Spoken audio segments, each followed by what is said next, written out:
Bom dia com propósito. Porções diárias de sabedoria que vão transformar sua vida.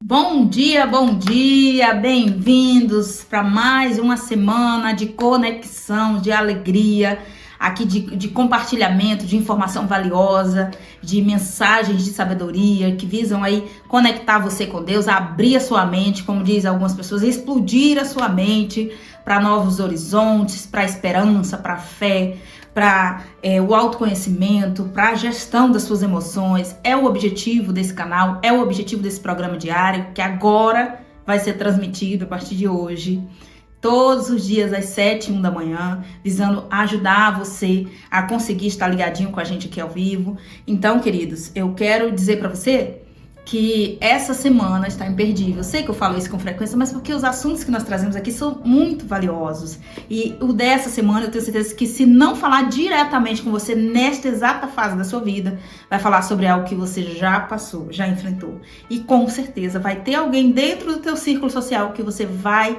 sentir a necessidade de compartilhar tudo que nós vamos falar aqui, porque uma outra pessoa que você conhece, com certeza, precisará ouvir essa mensagem. Então, aquele convite especial que nós sempre fazemos: inscreva-se, ajude esse canal a crescer, semeie para que a palavra do reino alcance mais pessoas, seja você um propagador de boas notícias. Queridos, essa semana nós vamos falar sobre dores da alma, dores emocionais, dores físicas, quando o diagnóstico chega, quando vem a dor da separação, a dor do luto, a dor do rompimento de um vínculo, qualquer que seja a sua dor nesse dia de hoje, nesta semana, todo esse conteúdo que nós vamos trazer aqui, ele vai abençoar a sua vida. Então já curta esse vídeo nesse momento. Nós vamos falar hoje sobre a forma como que Deus transforma a dor em propósito. Nosso Deus, ele é especialista em transformar sua maior dor, sua maior dificuldade, seu maior problema, seu maior, que você pode dizer, esse desafio, a sua montanha que você tem que escalar. Deus transforma isso em testemunho, Deus transforma isso em ministério, Deus transforma isso em propósito de vida. E um exemplo bíblico que eu poderia, claro, citar vários aqui. Um exemplo bíblico que nós vamos utilizar hoje é o exemplo de Sara, mulher de Abraão. Se você conhece a história, que está ali por volta de Gênesis 18, 19, 20 e mais precisamente no capítulo 21, que é onde nos interessa o que nós vamos falar hoje, é o momento em que Sara vai gerar Isaac. Ela dá à luz a Isaac. E Isaac era o filho da promessa, né? Que Deus havia feito essa promessa. E é muito interessante que quando Deus faz essa promessa para Sara, ela ri duvidando, tipo, é muito impossível, eu já sou velha, avançada de idade, como que uma idosa como eu vai amamentar uma criança? Como que uma idosa como eu vai carregar um filho no seu ventre, vai dar conta de sofrer as dores de parto e se trazer essa criança ao mundo? Então aquela risada de Sara é uma risada de dúvida, acho muito difícil que isso vai acontecer. Acho até bonitinha essa promessa aí, essa palavra aí que está sendo proferida para mim, mas eu duvido muito que vai acontecer. E quantas vezes na nossa vida nós temos o mesmo raciocínio, o mesmo pensamento de Sara? Deus, ele faz uma promessa, Deus, ele fala algo veementemente no nosso coração, fala algo para nós dentro da sua palavra, fala algo para nós através da vida de alguém, de alguma forma, em sonho, em um sinal que Deus te dá, e aí você duvida daquilo, você até ri num tom de zombaria mesmo, de dúvida, que foi quando Sara riu e o anjo falou para ela: por que você riu? Por que você tá rindo? E ela disse: não estou rindo. Ele disse: está rindo sim, então pare de negar que você está rindo. E ali houve essa risada de Sara, era do tipo: eu não acredito que isso vai acontecer de fato. Mas quando veio a se concretizar, aqui em Gênesis 21, quando veio a acontecer, quando nasceu de fato Isaac, a Sara já estava com 90 anos, Abraão com 100. Então era algo completamente miraculoso. Um milagre, literalmente, né? Tanto pela estrutura física de Sara, né? Quanto pela questões biológicas mesmo, questão científica, vamos dizer assim. Então algo que cientificamente inexplicável. Mas quando vem aí a chegada do Isaac, a mulher que esperou a maior parte da sua vida, esperou para superar essa dor, a dor da infertilidade, que era uma dor latente da época, que era uma dor fortíssima, que era algo que era motivo de vergonha para uma mulher. ela não ter filhos, ou seja, porque ter filhos, poder gerar filhos, era motivo de honra, era motivo de bênção, era como se você tivesse sido visitada pelo próprio Deus, na visão do povo da época. Então, quando você não tinha filhos, era como se você estivesse debaixo de uma maldição, mais ou menos nesse sentido. Então, era algo que era levado tão a sério, a questão de você poder gerar filhos e gerar muitos filhos, que era muito improvável. Na situação de Sara, multiplicava-se por 10 a impossibilidade aos olhos humanos de que aquela mulher se tornaria, o que Deus lhe prometeu, mãe de nações. Ao passo que Deus prometeu que Abraão seria o pai de nações, e hoje nós temos aí mais de 2 bilhões de cristãos no mundo. Cristãos, hein? Não é nem diretamente ligado a Abraão. Temos também o povo judeu e temos também o povo muçulmano, que são as 3 únicas religiões do mundo que são monoteístas, que adoram um único Deus, o Deus único Criador. Claro que com diferenças teológicas, claro que cada um dentro do seu contexto, da sua história. Não estou aqui fazendo um juízo de valor, não, nós somos mais santos, fulano é menos santos, ou o céu é só para nós, ou é só para fulano, não. A minha ideia aqui não é fazer nenhuma discussão teológica, mas trazer para você a clareza do cumprimento da promessa de Deus na vida de Sara e na vida de Abraão. Pai de nação e mãe de nação, ou seja, de estéril, de uma mulher que não podia gerar, de uma mulher que não tinha filhos, de uma mulher que sofreu a dor da vergonha de não poder gerar, a dor da tristeza, da decepção, de se sentir que não era saudável, que não era amada, que não era abençoada, que não tinha tido a oportunidade de gerar, não era uma mulher frutífera, era essa a visão delas também na época. Então essa mulher agora não é só a mãe do Isaac, é a mãe de Israel, a mãe das nações, mãe de nações. Então, quando eu paro para observar, trazendo essa palavra para a nossa vida, aplicando para o nosso contexto atual, quantas vezes na nossa vida que os nossos olhos estão aqui, ó, como esqueci o nome daquele instrumento, aquele objeto que você põe assim no cavalo, para que ele fique com o hiperfoco, né? Focado só, com a visão direcionada só para frente, que ele não consiga olhar para o lado. E às vezes a gente está com esse hiperfoco, mas somente no problema, somente na dor, somente na dificuldade. Mas que propósito teria Deus, por exemplo, num luto, numa situação de um câncer, numa situação de um acidente trágico, de uma paralisia, de uma coisa extrema? Talvez nós não tenhamos todas as respostas neste exato momento, mas uma coisa eu tenho certeza. Se você tiver sensibilidade no seu ouvido, sensibilidade nos seus olhos para ouvir a voz de Deus, para enxergar os seus sinais, para ter essa visão de futuro, eu tenho certeza que logo Deus vai clarear a sua visão e vai mostrar o porquê de cada coisa. E vai trazer para você o discernimento, o entendimento de o porquê que você passou por esse vale, de porquê que você está passando por esse vale. Seja de uma separação, seja de uma dificuldade, qualquer que seja a sua dor intensa, latente, aquela que você acha assim que é o ápice, que você não vai suportar. Deus está te dizendo nessa manhã: eu sou um Deus que transformou a dor em propósito, ou seja, a sua maior dor será o seu maior testemunho. A sua maior dificuldade será a sua maior vitória, será o seu ministério, será, quem sabe, o seu chamado. Eu, por exemplo, tenho aí um histórico de rejeição, de abandono, de família disfuncional. Com certeza, essa é uma das maiores dores da humanidade hoje. Pessoas que foram criadas em lares disfuncionais são a maioria da sociedade. Pessoas que sofreram rejeição, abandono paterno, rejeição materna, algum tipo de disfuncionalidade dentro da família. Mas a partir dessa dor, que outrora, em outros tempos, eu achava ser insuperável, quando o meu hiperfoco estava ali concentrado só no problema, só na dor, eu achava que seria algo impossível de eu conseguir lidar, de eu conseguir conviver, ou de conseguir passar por cima. Era latente, era intenso. Por quê? Porque o meu foco estava concentrado na dor.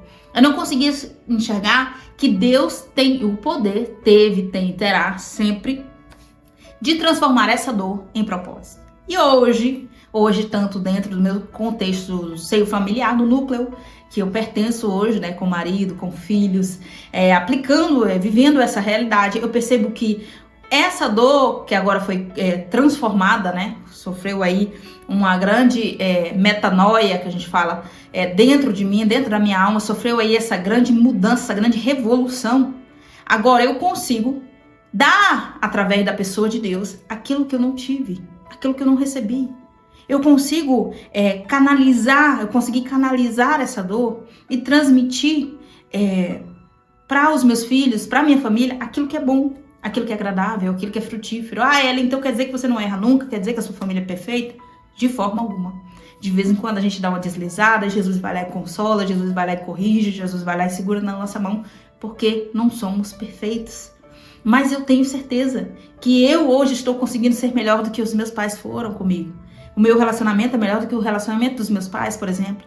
E os relacionamentos dos meus filhos serão melhores que o meu ainda. E a tendência é essa, que a gente vá rompendo, quebrando ciclos, rompendo os ciclos geracionais, que é o tema do meu livro, que eu estou sempre aqui trazendo para você. Quero até apresentar para você que é novo por aqui. Recentemente eu lancei esse livro, Raiz de Amargura, onde eu falo como romper esses ciclos geracionais e curar as feridas emocionais. Queridos, para romper qualquer tipo de ciclo, seja ele geracional, ou seja, advindo de pai, de mãe, de vó, de vô, ou qualquer outro ciclo abusivo que nós estejamos vivendo, é necessário primeiramente identificar, eu enxergar, eu perceber. Poxa, isso aqui é um padrão que eu estou repetindo. Meu pai também fazia isso, meu avô também fazia isso.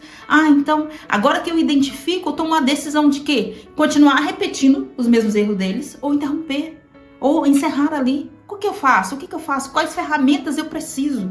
Quais palavras eu devo usar? O que tipo de oração eu devo fazer? O que é que eu tenho que fazer que está ao meu alcance? É aqui que você vai aprender.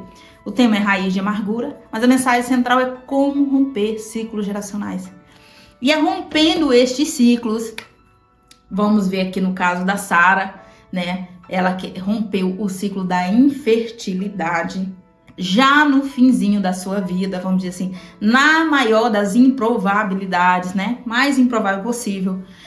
Ela pôde gerar o seu filho. E a partir dali, até hoje, muito mais de 2000 anos depois, nós ainda estamos aqui falando, citando, relembrando a história de Sara e enfatizando essa questão dela ser considerada a mãe de nações, a mulher de Abraão, o pai de nações.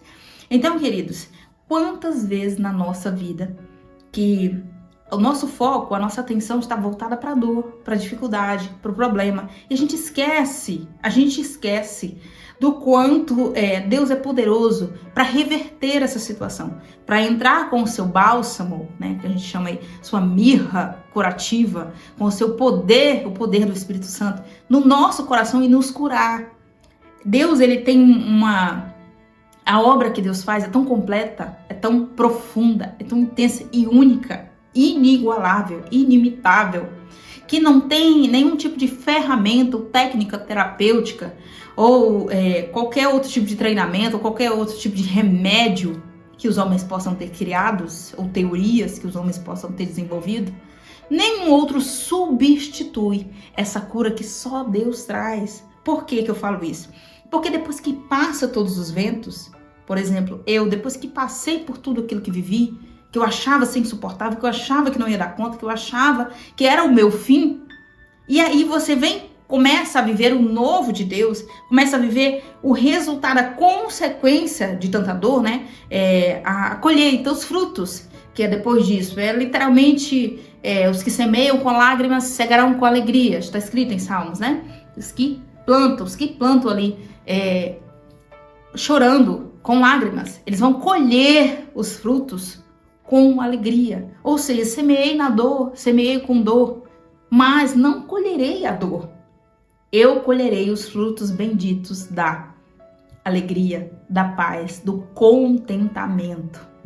Então a mensagem que eu queria trazer para você essa manhã era essa, de que o choro pode durar uma noite. Eu sei que é um versículo meio clichê, né, que a gente ouve muito falar. E a alegria vem pela manhã, certo, Ellen? Mas esse momento eu tô vivendo um momento de muita dor, muita dificuldade, eu não consigo ver uma saída, eu estou me sentindo mal, eu estou perdendo sono, eu não estou conseguindo nem orar, nem enxergar Deus, a luz no fim do túnel. O que eu faço nesse momento? O que você faz nesse momento é apenas confie. Tente buscar dentro de você a força, a fé, a esperança. É o que nos mantém vivo, é o que nos mantém respirando. Tem uma música, né, o louvor, que eu gosto muito, que ele começa dizendo assim: respira, Começa dizendo, respira. É tudo que você precisa fazer nesse momento. Quando a dor está latente, está insuportável, quando você acha que a vontade de nem levantar da cama de manhã de tanta dor, né? Primeira coisa, permita-se viver essa dor. Inteligência emocional, qualquer ferramenta de curativa que vai falar de cura emocional ou de cura espiritual, não quer dizer não sentir dor, não quer dizer não chorar. Então, se você está sentindo a necessidade de chorar, chore, meu querido.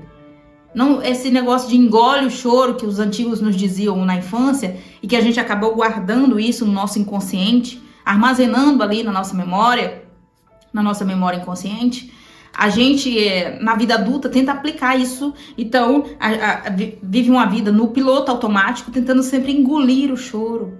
E isso é a receita perfeita para você adoecer. É a receita perfeita para você pegar uma depressão, para você ter crises de ansiedade. E entre outros problemas emocionais. Por quê? Porque nós temos emoções, não somos robô, não somos IA, não somos qualquer outra ferramenta tecnológica atual. Nós somos humanos. E seres humanos têm emoções. Sentem raiva, sentem tristeza, sentem medo, sentem alegria, sentem todas as emoções. Quando nós entramos para essa área da inteligência emocional, para a cura emocional, é basicamente tentar gerir essas emoções, dosá-las, aprender a colocar um limite nelas. Na hora certa eu uso essa emoção e eu ponho um freio aqui. Eu não vou sentir ódio, raiva, mágoa desregradamente e ficar guardando isso por muito tempo. Não. Senti uma raiva ali, procuro viver ela ali com máxima vigilância, como disse Paulo, ireis e não pequeis, ou seja, eu limito o nível dessa raiva para que ela não me adoeça e para que eu não externalize isso e prejudique outras pessoas. Da mesma forma é a tristeza. Então, se a tristeza veio, por exemplo, o luto, um dos tratamentos aí, a forma como nós abordamos isso no setting terapêutico, eu não sei se você sabe, mas eu sou terapeuta, eu sou psicanalista e também atuo como advogada, mas uma das formas como a gente auxilia a pessoa querido, você precisa ter o dia de viver o seu luto.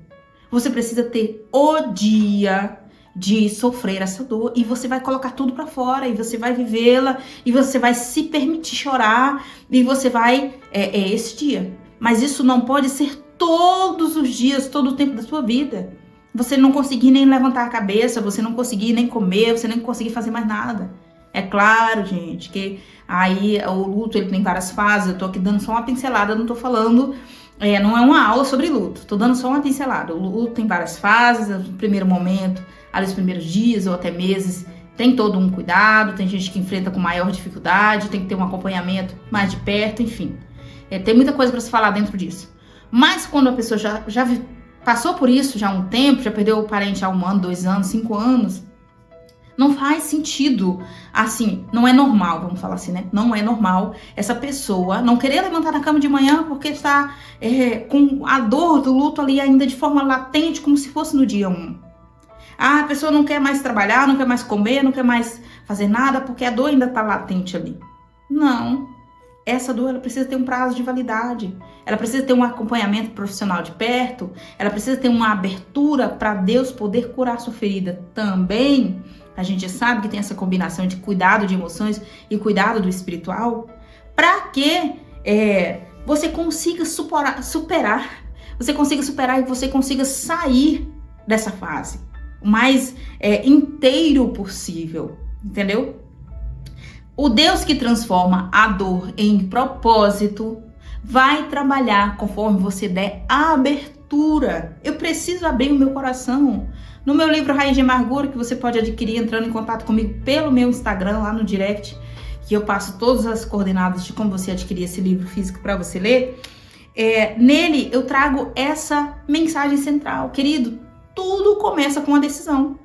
Você toma a decisão de eu vou fazer. Eu vou dar o primeiro passo, eu vou buscar a cura, eu quero, levantei a mão, Senhor, estou aqui, me ajuda. Você pode ver que em todos os milagres que Jesus operou, ele curou cegos, leprosos, coxos, mendigos que estavam ali, paralíticos, pedindo esmola, todos eles tiveram que proferir com a própria boca. Alguns até gritaram, como o cego Bartimeu, com o homem cego, na beira do caminho gritava, Jesus, filho de Davi, tem compaixão de mim. Ele gritava. Mas para Jesus chegar até ele e curar, quando Jesus chega até ele, Jesus diz o que para ele? Querido, a sua fé te curou. Por quê? Porque a sua fé foi combinada com obras. E qual foi a obra dele? Gritar, pedir o milagre. Então, quantas vezes que Jesus chegou para operar o milagre, ele perguntava: queres ficar são? Queres ser curado? É isso mesmo que você quer? Então receba. Então seja curado. Então levante e anda. E é isso que nós temos que fazer. Dar o primeiro passo. Abrir o nosso coração. Caminhar em direção ao nosso milagre. E permitir que a nossa dor seja transformada em milagre. Porque nós servimos um Deus que transforma a dor em propósito. Espero que essa palavra tenha falado com você. E comigo falou profundamente. Principalmente analisando a vida de Sara, uma ex-estéril para uma mãe de nações. É muito profundo isso, é dois extremos. Uma mulher que não tinha filho nenhum, que não podia gerar, que tinha problemas biológicos, né? E essa mulher agora não tem só um filho, ela é mãe de nações. Percebe a profundidade? Eu quero orar pela sua vida. Sempre que nós terminamos aqui nosso programa, nós fazemos uma oração. Então deixa aqui no chat seu pedido de oração, deixa aqui nos comentários. E eu quero orar por você. Vamos começar a semana aí vibrando numa só conexão. Hoje você entra lá no seu Instagram, posta lá nos seus stories. Eu sirvo um Deus transformador. Aí você põe a dor assim bem grande, em caixa alta, né, letra maiúscula. E nós vamos estar conectados. Me marca lá no Instagram também se você quiser. Tá? E meu Instagram, tudo salvo aqui no canal, aqui também na descrição eu vou deixar para facilitar para você, tá? Vamos orar por você então. Senhor Deus Todo-Poderoso que está no céu, Criador do céu e da terra, reconhecemos a tua magnitude, a tua perfeição, a tua soberania, Senhor. Nessa manhã nós nos reunimos em oração, eu e todos quantos me ouvem, essa pessoa que estiver me ouvindo aqui agora, as que vai ouvir mais tarde, em outro horário, que essa pessoa seja visitada por Deus, alcançada pelo Senhor, guardada, agraciada por Deus. Que a semana dessa pessoa seja especial, seja abençoada, recheada de boas notícias, de cura emocional, de cura física. Essa pessoa que está enferma, está recebendo um diagnóstico, que está em tratamento médico, que está aguardando por uma cirurgia. Meu Deus, que está na fila aguardando algum medicamento, em nome de Jesus, aguardando algum tipo de tratamento. Eu oro por todos quantos me ouvem, para que essa pessoa seja visitada por Deus e agraciada pelo Senhor, para que a sua oração seja respondida, o seu pedido que foi apresentado aqui nessa manhã, a particularidade, a individualidade dessa pessoa, seus familiares, a sua necessidade particular, que ela seja respondida por Deus, seja ouvida, seja socorrida. E como disse o salmista, o meu socorro vem do Senhor, que fez o céu e a terra. Nós clamamos ao Deus único, que transformador em propósito, que transformador em testemunho, em missão, em obra, em ministério. Em nome de Jesus, Senhor, a nossa maior dor, que nós possamos superá-las, que nós possamos ser curados e que essa dor dê vida ao novo de Deus, ao plano de Deus, à obra de Deus, aquilo que Deus tem para nós, a qual nós somos enviados para a terra para cumprir a missão do reino. Ó Deus, em nome de Jesus, continua conosco durante toda essa semana, trazendo aí mensagens maravilhosas para os nossos corações, para a nossa edificação, para o nosso crescimento emocional e espiritual. A nossa vida está nas tuas mãos, Senhor. Guia os nossos passos, em nome de Jesus. Amém. Você que orou comigo, seja duplamente abençoado. Não esquece de copiar o link aqui dessa live, compartilhar com alguém, compartilhar nos grupos que você está, para que outras pessoas também recebam e sejam abençoadas, sejam alimentadas, né? Tenham aí a sua fé vivificada, a sua esperança alimentada. Em nome de Jesus, eu espero você aqui amanhã, às 7h01 da manhã.